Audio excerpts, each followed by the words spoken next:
આ પાટણની ધરતી પર જે સમાજને પાણી પીવાનો અધિકાર નતો, નગરની અંદર રહેવાનો અધિકાર નતો, એના અધિકારો આપવા માટે આજથી 1100 વર્ષ પહેલા એક મહાપુરુષે આ ધરતી પર બલિદાન આપ્યું હતું. જો ખરેખર તમે એના ઋણી હોય તો તમારે આ કાર્યક્રમની અંદર જોડાઈ જશો. આ મહાપુરુષે કોઈ એક જાતિ માટે કે કોઈ અન્ય સમાજ માટે નહીં, પણ આ દેશના મૂળ નિવાસી સમાજને જે આ પાટણની ધરતીનો જે નાગરિકો પાણી તરસે મરતા હતા એમના માટે બલિદાન આપ્યું. તો મહાપુરુષ એ કોણથી ભાઈ છે તમારી જોડે? આખા મૂળ નિવાસી સમાજના મહાનાયક છે. કોઈ એક સમાજના મહાનાયક નહીં. તમામ ભાઈઓ બહેનો આ કાર્યક્રમની અંદર જોડાઈ જશો. જે બહેનો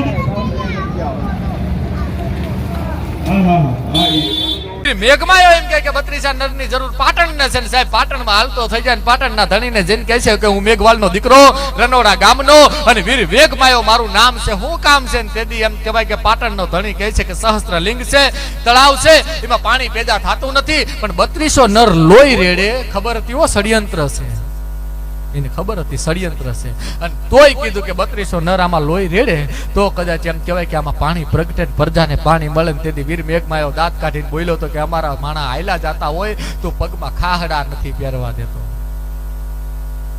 હે તું પગમાં ચંપલ તો નો પહેરવા દે, ઉઘાડા પગે અમે હાલતા હોય, અમારા પગલા તને હારા નો લાગતા હોય, અમારી વાહેતે જઈડા બાંધા, અમારા પગલા ભૂહાઈ જાય, અને મેઘવાલનો દીકરો આમાં લોહી રેડે તારી પ્રજાને ગળે પાણી ઉતરે ખરું?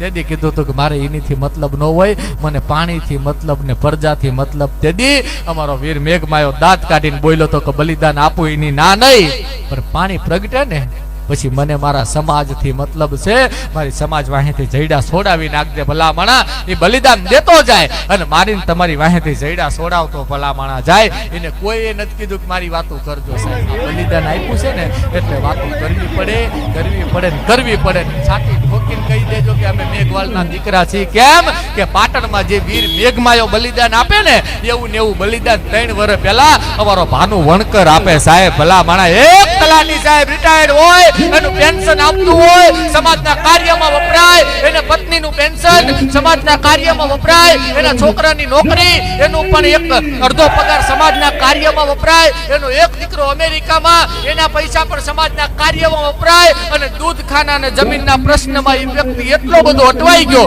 સમાજને ન્યાય અપાવવા માટે, છેલ્લે કોઈ રસ્તો ન મળ્યો. પાટણની બજારમાં સાહેબ કેરોસીન છાંટી અને વ્યક્તિ મારીને તમારી હાથું થઈને બલિદાન આપતો ગયો. એ ભાનુ વણકર હજી 3 વર્ષ થયા મારો બાપ.